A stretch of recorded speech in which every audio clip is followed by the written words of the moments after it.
간단한 영상인데요. 오늘 이제 금년도 마지막 주간 예배가 되었습니다. 참 금년에도 어려운 일이 많이 있었죠.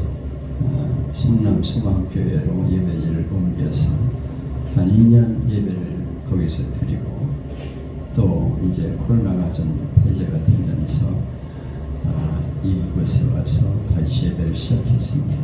춘천읍에서 또 이곳으로 예배지를 옮기고, 참 사연이 좀 있죠. 참 그래도 이렇게 끈질기게 예배를 드릴 수 있다는 게 감사하고, 이것은 여러분 사역자들이 함께 모여서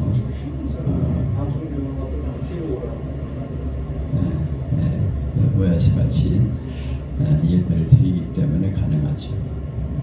참 여러분 모두에게 감사를 드립니다. 이제 새 출발을 앞에 두고 있습니다. 근데 우리가 이렇게 새 출발을 할 수 있다는 것이 은혜죠. 금년에도 많은 사람이 세상을 떠났잖아요. 안 죽을 것 같은 사람이 갑자기 세상을 떠나기도 하고, 코로나 때문에 죽기도 하고, 여러 가지 질병으로 세상을 떠나고, 사고로 세상을 떠나고, 자꾸 우리 곁을 떠납니다. 사랑하는 사람이 곁을 떠난다는 것은 우리의 마음을 얼마나 슬프게 하는지 모르죠. 과연 내년에 여기 있는 분들이 다 종착지까지 갈 수 있을까? 그런 생각을 해보게 돼요. 우리 연태 목사에 가서 어저께도 모임을 가졌는데, 같이 이렇게 얼굴을 쳐다보면서 많이 늙었다, 주름살이 쭈글쭈글해졌어요. 목주름을 보면 알 수 있어요. 목의 주름을 보면 사람이 많이 늙어가는 게 나타납니다. 얼굴은 그럴듯해 보이는데 목주름은 피할 수가 없대요.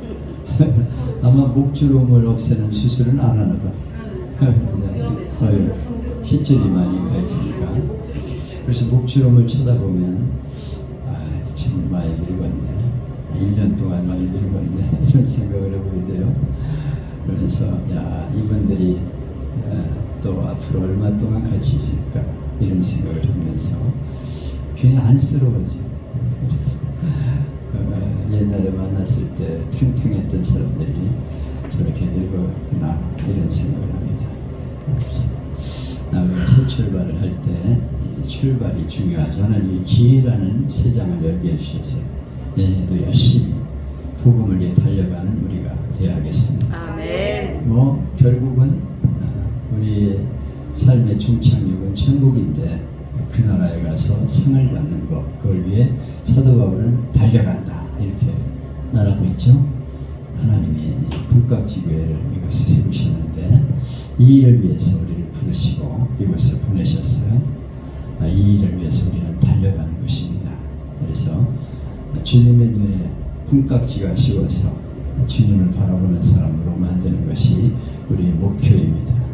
우리가 힘써 이 사명을 감당할 수 있게 되기를 소원합니다. 아멘. 그래서 이제 한 해를 마감하며 새해에 어떤 마음으로 살 것인가 하는 걸 생각하면서 오늘 본문 말씀을 같이 나누고자 본문을 정했는데요. 사람들이 살아가는데 가장 기본적인 것 세 가지는 의식주죠. 의식주. 옷을 입어야 하고, 먹어야 하고, 또 집이 있어서 살아가야 합니다. 그 중에서 가장 중요한 것 한 가지만 고른다고 한다면, 대개 사람들은 먹는 것을 고를 거예요. 왜냐하면 먹지 않으면 죽으니까. 옷 없어도 살 수 있고 집 없어도 살 수 있지만 먹지 않고는 살 수 없기 때문에 먹는 거, 이거를 아마 꼽을 것입니다. 그러나 이 세 가지 중에 사람과 짐승을 구분하는 한 가지를 고르라고 한다면 우리는 옷 입는 것을 말할 수 있습니다.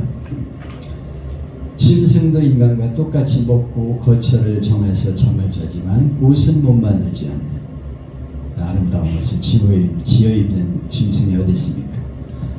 그냥 자기 갖춘 그대로 살아가는 거죠. 사람은 패션 해가지고 아주 멋있게 이렇게 자주 바꿔가며 살잖아요. 우리 현 상황 옷을 보고 신경 쓰고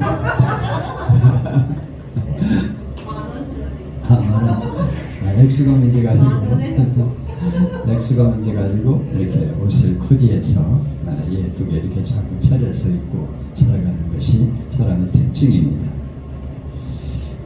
그런데 하나님께서 우리 그리스도인을 성도다운 옷을 입고 살아가야 한다고 성경이 말씀하고 있어요. 옷을 입는다, 벗는다는 것은 어떤 스타일로 살아가느냐를 말하는 것이죠. 우리는 어떻게 살아가야 할 것인가? 옷을 벗는다는 말은 깨끗이 털어버린다, 청산한다 그런 뜻이죠. 그래서 그 사람 옷 벗을 때 그러면 그 사람이 하는 일을 이제 그만뒀다 그런 뜻입니다. 바울은 본문에서 옷을 입고 벗는다는 표현으로 그리스도인이 어떤 옷을 입고 살아야 될 것인가를 말하고 있어요. 군인은 군복을 입어야 되고 학생은 교복을 입고 목사는 가운을 입는다든가 이렇게 자기 직책에 따라 옷을 갈아입죠. 그리스도인은 어떤 옷을 입어야 될 것인가 하는 것을 말하면서 우리의 옷을 갈아입어야 된다. 그리스도인다운 옷으로 갈아입어야 된다. 이렇게 비유로 말하고 있어요. 여기 본문에 보면 그러므로 너희는 하나님이 택하사 거룩하고 사랑받는 자처럼 공의혈과 자비와 겸손과 온유와 오래 참음을 옷 입고 옷을 갈아입어야 된다. 옛날은 그렇게 안 살았지만 이제 그리스도인이 되었으면 새로운 옷으로 갈아입어야 된다고 말하고 있어요. 그런데 여기서 말하고 있는 이 옷들은 긍휼의 옷, 자비의 옷, 겸손, 온유, 오래 참음의 옷을 말하고 있습니다. 긍휼이라는 말은 어려운 형편에 있는 사람을 보면 마음 아프게 생각하고 불쌍히 여기는 마음. 그런 마음이 생기잖아요. 어렵게 사는 사람이 있으면 참 마음이 아파서 어떻게 좀 도와줄까 이런 마음이 생깁니다. 우리 형진 왔네.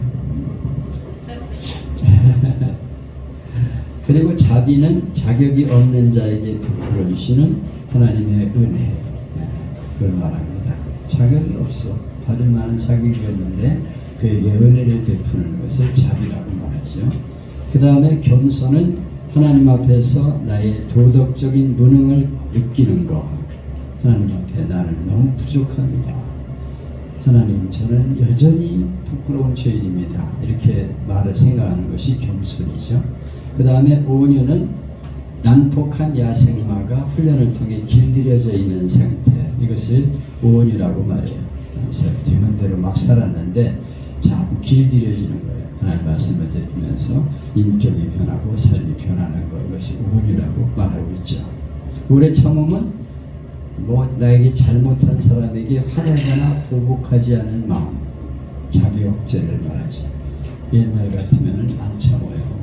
그냥 디밌다 싸우고 막 이러는데 이제 자꾸만 하나님 말씀 안에서 나를 이렇게 자꾸 억제하면서 그렇게 오래 참는 사람이 되는 거죠. 옛날 같으면 내가 널 가만히 안 둔다. 근데 예수님 때문에 너 복 받은 줄 알아. 김익두 목사가 그랬잖아요. 역사를 자꾸 막 술 취한 사람이 흔드니까 손목을 꽉 잡고 이렇게 흔드니까 이 사람이 깜짝 놀라죠. 왜냐하면 얼마나 압력이 센지. 옛날에 깡패도 목이었으니까. 누구십니까? 그러니까 내가 김익두야. 아이고 형님 제발 살려주세요. 옛날 같으면 너는 내 손에 죽었다. 근데 예수는 내가 믿고 은혜는 네가 받은 줄 알아라. 그렇게 말했다고 하는데 옛날에 그 발끈하던 성격이 죽어지는 거죠. 이게 바로 예수 믿는 사람의 인격을 말하는 것입니다. 그건 예수님의 인격인데요. 이렇게 자꾸 우리가 변화되어 가는 것이죠. 이게 새로운 옷을 갈아입는 거예요. 옛날에는 긍휼이 없었는데 이제는 불쌍히 여기는 마음이 있고, 옛날에는 자격이 없는 사람은 내가 상대도 안 했는데 이제는 상대를 해주고, 또 하나님 앞에 늘 겸손한 태도를 가지고 저는 너무 부끄럽습니다 이런 태도를 가지고, 또 야생마가 훈련을 통해 길들이듯이 내가 자꾸 길들여져요. 그리고 오래 참는 마음이 생기고 이렇게 자꾸 새로운 옷으로 갈아입는다는 거예요. 옛날의 모습은 아주 더러운 옷을 입은 것 같았는데 이제 자꾸 옷을 갈아입고 옷을 갈아입듯이 그렇죠? 낡은 옷은 갈아입어야죠. 맨날 그 옷만 입고 살 수는 없잖아요. 그래서 속옷도 갈아입고 겉옷도 갈아입고 우리 아내는 매일 옷을 갈아입으라고 그래요. 이틀만 있으면 안 된다고 갈아입으라고. 나는 더 입을 수 있을 것 같아요. 그거 귀찮을 것 같은데 맨날 옷을 갈아입으면 빨래 해야 되잖아요. 매일같이.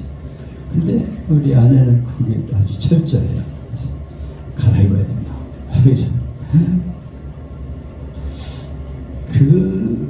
그게 본능적으로 있나 봐. 이제 옷은 매일 갈아입어야 된다. 속옷은 그런 생각을 가지고 있어요. 또 제가 겨울에도 내일을 입고 있는데 내일도 뭐 일주일 안에 또 갈아입어야 돼. 나는 계속 입고 살아도 괜찮아요.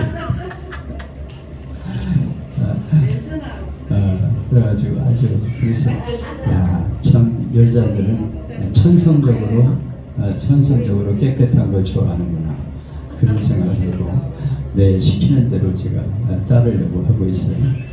옷을 갈아입어야 되는 것처럼 우리의 인격이 날마다 새롭게 변화되어 가야 된다는 것이죠. 갈아입고 또 갈아입고 그러면서 점점 예수님의 원하는 모습으로 이렇게 변화되어 간다 하는 것을 옷을 입는다고 말하고 있어요. 그런데 어떻게 새 옷을 갈아입고 살아야 되는가? 크게 두 가지를 말하고 있는데요. 첫째는 용서하고 사랑하며 살아야 된다. 이렇게 13절로 14절에 말씀하고 있어요. 주님이 우리를 용서하신 것처럼 용서하라. 이렇게 말씀하고 있어요. 사람은 누구나 실수가 있죠. 남에게 못할 짓도 많이 합니다. 이게 인간의 모습이에요. 그럼에도 불구하고 이런 허물투성이 인간을 용서하시고 사랑하시는 분이 하나님이시죠. 하나님이 용서하지 않는다면 우리가 어떻게 하나님 앞에 설 수 있겠어요? 근데 우리는 또 죄를 짓고 그래도 하나님 앞에 나와서 뻔뻔스럽게 하나님 내가 또 이렇게 부끄러운 모습으로 왔습니다. 이렇게 하나님 앞에 죄를 자백하죠. 그럼 하나님은 우리의 죄를 다 용서하신다고 약속하셨어요. 그분은 미쁘시고 의로우사 우리의 죄를 깨끗하게 용서하신다고 약속하셨어요. 인간과 다른 하나님이시죠. 용서하시고 또 용서하시고. 그래서 우리가 하나님 앞에 나와 죄를 자백할 때 하나님은 기뻐하셔요. 아이들이 잘못했다고 엄마한테 와서 하나님 엄마 잘못했어요. 그럴 적에 이쁘잖아요. 귀엽잖아. 네가 내 잘못을 아는구나. 내가 내 죄를 알렸다. 그리고 스스로 와서 내가 잘못했어요. 그러면 이뻐하죠. 하나님도 마찬가지예요. 우리가 연약할 때 하나님 앞에 죄를 자백하면 용서하시고 그러시는데 하나님께 많은 용서를 받았어요. 그런데 하나님이 용서하신 것처럼 너희도 용서하라. 이렇게 말씀하고 있죠. 레오나르도 다빈치라는 유명한 화가가 있죠. 최후의 만찬을 그린 분입니다. 그런데 이분은 어떤 화가랑 격렬한 논쟁을 벌였어요. 두 사람 다 교만해서 아주 분노 속에서 헤어졌습니다. 아주 너 같은 건 꼴도 안 본다 그러면서 헤어졌어요. 레오나르도는 너무 화가 나서 복수를 계획했는데 완전한 계획을 꾸밉니다. 그는 그리스도를 팔아먹었던 악림목 높은 배신자 가룟유다의 얼굴을 그 화가의 얼굴로 그렸어요. 분노에 사로잡힌 레오나르도는 미친 사람처럼 신속하게 그림을 그렸는데 그의 뛰어난 기억력은 원수의 얼굴 자세한 부분까지 다 그렸어요. 아주 생생하게 그렸습니다. 가룟유다의 얼굴을 그 친구의 얼굴로 갖다 그린 거예요. 그러나 레오나르도가 예수님의 얼굴을 그리려고 하니까 예수님의 형상에 대한 영상이 아무리 애를 써도 떠오르지 않아. 그는 좌절감에 사로잡혀서 붓을 던집니다. 그러고 나서 왜 이럴까 생각을 했는데 자기가 화가 나가지고 싸운 그 친구의 얼굴을 가룟유다로 그린 것이 잘못되었다는 것을 깨닫게 되었어요. 그는 거기서 회개합니다. 그리고 그 복수심을 잊어버리고 진심으로 회개하고 미워하던 친구의 얼굴을 화폭에서 지우고 나니까 예수님의 얼굴이 떠올라서 그림을 완성하게 되었다 하는 것입니다. 우리가 복수심에 사로잡혀 있으면 우리의 신앙생활은 빵점이 되는 거예요. 편하지 않아. 내 마음속에 평화를 잃어버려요. 내가 용서하고 사랑해 줄 때 내 마음이 편해. 아멘. 우리 마음속에 누구를 향해 미워하고 분노하는 마음을 품으면 안 된다는 거죠.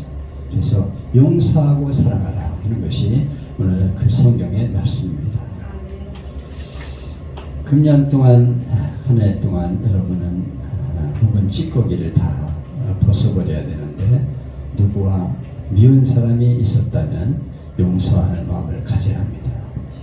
부족한 나를 구원하신 그 주님의 사랑을 깨닫고 진심으로 용서를 하고 마음의 평안을 누리는 우리 모두가 될 수 있기를 바랍니다. 아멘. 참 안타까운 것은 가족끼리도 원수처럼 지내요. 내가 뭐 그런 얘기를 여러분이 할 수 없지만 최근에 나는 참 안타까워서 잠을 이루지 못하고 꼬박 세운 적이 있어요. 가정이 깨지는 상황이 되어가지고 얼마나 가슴이 아픈지 모르겠어요. 이것을 참 이게 그리스도인의 모습인가 이런 생각을 해보게 되는데 마귀가 틈타면 그렇게 되더라고요. 혹시 우리 마음속에 그런 게 있으면 가족끼리도 서로 용서해야 되고 사랑할 수 있어야 됩니다. 그리고 진심으로 용서를 빌고 사랑으로 화해할 수 있는 계절이 되어야겠습니다. 아멘. 그리고 우리 교회 안에도 그런 사람들이 있어요. 한 번 원수 맺고 풀지 못하는 사람이 있어요. 저 김 집사가 있는 이상은 나는 여전도에 안 나간다 이런 사람도 있고요. 그 사람이 3부 예배 나오면 난 1부 예배 나가. 그런 사람들이 지금 교회 안에 있다니까요. 네? 그걸 해결해야 돼요. 그래서 진심으로 예수님이 용서하신 것처럼 용서할 수 있는 그런 우리가 되어야겠습니다. 두 번째는 감사하며 찬송하며 살라는 거예요. 15절로 17절에 나오는데 감사라는 말이 3번이나 나옵니다. 감사하는 자가 아니라 감사하는 마음으로 하나님을 찬양하고 하나님 아버지께 감사하라. 감사하는 마음으로 살라는 것이죠.